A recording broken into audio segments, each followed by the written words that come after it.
Hablábamos hace unos días de una novela que vio la luz gracias a la editorial Cántabra Valnera, donde su autor, José Antonio Abella, pues hablaba de la historia de Antonio Benaiges, uno de esos maestros de la República que utilizaba un método diferente, el método Freinet. Y a lo largo de la conversación con José Antonio Abella, pues nos dejaba este momento. La técnica Freinet, que era la que él impartía, había una cooperativa en España en la cual, porque no era un maestro solo, había bastantes maestros que hacían, y algunos lo siguen haciendo. Y pienso en este momento en un maestro de Cantabria, que si nos está escuchando le saludo, a Enrique Pérez de Simón, que hasta fecha muy reciente ha impartido el método Freinet en su escuela, ¿no? Pues nos hablaba de Enrique Pérez Simón y rápidamente Marta Bustamante y yo nos pusimos a investigar y aquí lo tenemos. Enrique Pérez Simón, ¿qué tal? Muy buenos días. Buenos días.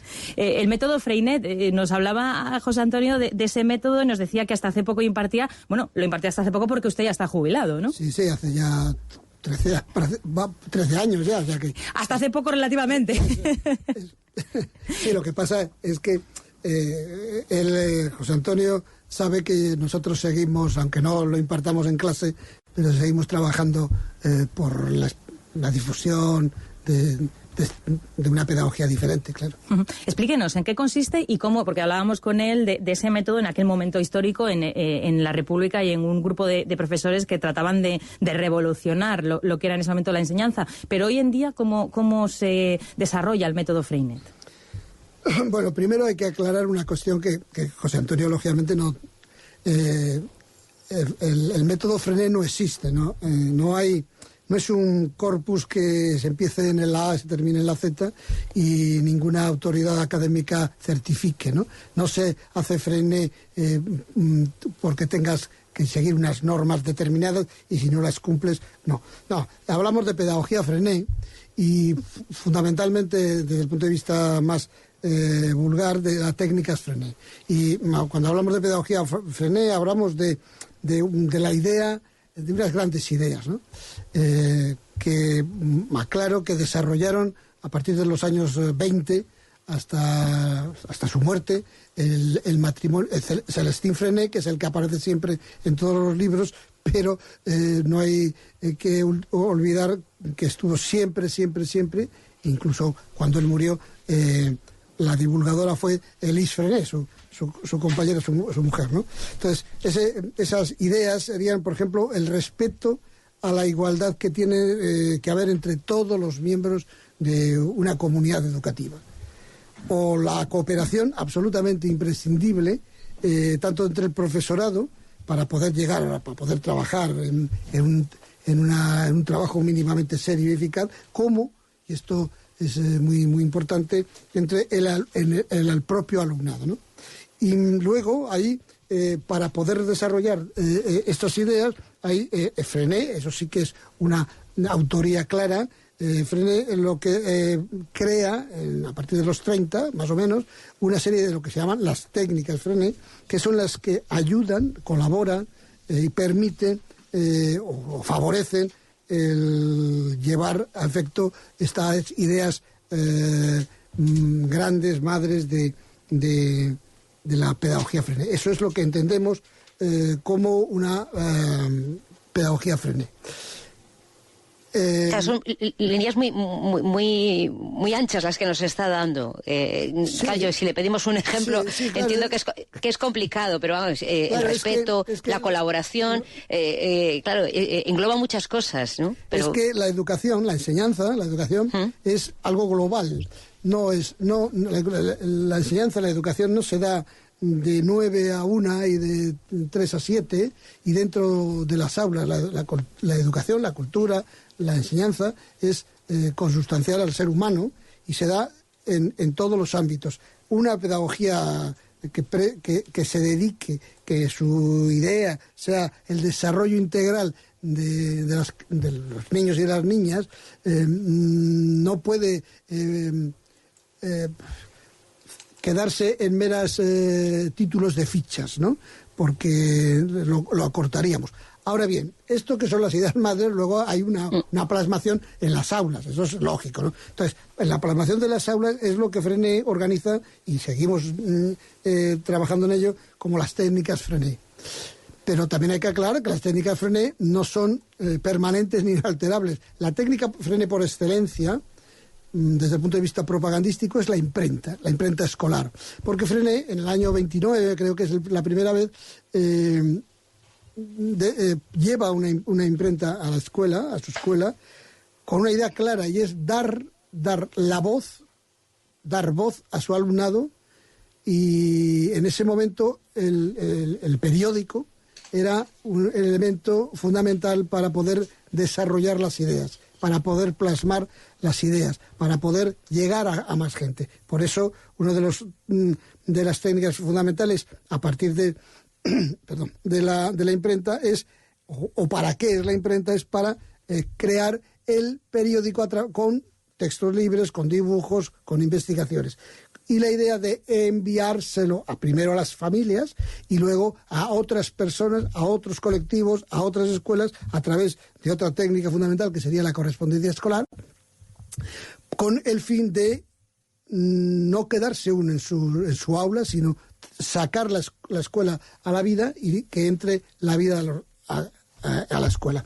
Pero, por ejemplo, y vuelvo, la imprenta hoy, en este momento, en el siglo XXI, a finales del siglo XX, ya no puede ser la herramienta eficaz para la lectoescritura del método natural que plantea Freinet, porque el desarrollo de la informática, el desarrollo de los ordenadores, el desarrollo de la tecnología,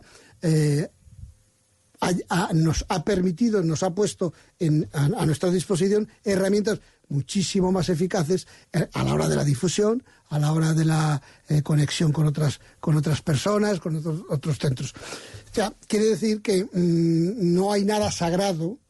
Ojo, yo personalmente, por ejemplo, la imprenta me parece fundamental. Yo la he tenido hasta prácticamente el final codeándola con el ordenador, porque... ¿Y cómo respondían los alumnos a esa propuesta? Bueno, el alumnado en general, digo en general porque hay casos muy contrarios, pero el alumnado, tanto el alumnado chico, cuando son niñas de 3, 4, 5, 6 años, yo lo más grande que he tenido ha sido de garantía con 17, 18, cuando primero les haces sentirse, les permites que se sientan personas, cuando les permites que se desarrollen como más o menos entienden, aunque algunas veces ya la educación que traen es lo primero, muchas veces hay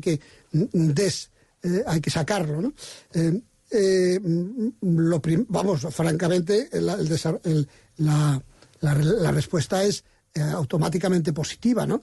Porque lo que le haces es dejar que expresen sus sentimientos, que estudien, que trabajen en lo que más les gusta, o como más les gusta, o con los compañeros que más les gusta. O sea, ahí favoreces toda una serie de relaciones personales que, no nos engañemos, nos gusta a todo el mundo. O sea, al principio puede chocar un poco más en las familias, porque las familias, lógicamente, están acostumbradas a otro tipo de enseñanza, a otro tipo de autoridad, entre comillas, pero cuando un niño o una niña va a la escuela contento y alegre, no hay familia que se rebele, ¿no?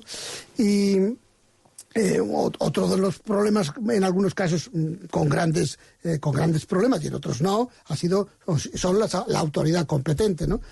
O incompetente en este caso, las autoridades educativas, que algunas veces no entienden o no les interesa, pero vamos, la experiencia no solamente mía, sino de cientos de compañeros y compañeras hablando de España, ¿no? Porque esto es tenemos una asociación a nivel internacional, pero hablando del Estado español, pues francamente los casos de acoso institucional que les ha habido no son numerosos o muy numerosos, pero el tema criaturas, familias, no hay ningún problema normalmente, vaya. Entendemos que lo que hace este método es colocar al alumno en el centro, ¿no? Darle el protagonismo que tiene y además darle también a él la responsabilidad de que dirija un poco su propia educación, ¿no? En definitiva, porque al utilizar la imprenta, o hoy en día que se utilizan pues, los ordenadores desde hacer un periódico o desde cualquier tipo de publicación que hagan ellos y que dirijan ellos, les obliga a tener que hacer muchas tareas, ¿no? Desde organizarse hasta liderar, hasta decidir, luego escribirlo y, por supuesto, elegir los temas y saber de qué quieren hablar y al mismo tiempo al que lo lee, pues saber un poco quiénes son sus alumnos, ¿no? ¿Hasta qué punto es importante o este método también se basa en conocer al alumno para poder así que la educación que se imparte dentro del aula sea lo más efectiva posible? Es decir, que se acerque a él, a cada uno de los alumnos con herramientas diferentes, puesto que cada uno es distinto. Claro, diríamos que es el kit no solamente de la pedagogía Freinet, sino de cualquier pedagogía, ¿no? Porque también me gustaría aclarar que la pedagogía Freinet es una forma, la que yo he trabajado toda mi vida, pero que no somos ni los únicos ni los mejores. Hay montones de planteamientos pedagógicos con serios y con una línea de desarrollo del concepto global o integral de lo que es un niño o una niña, ¿no? Un ser humano.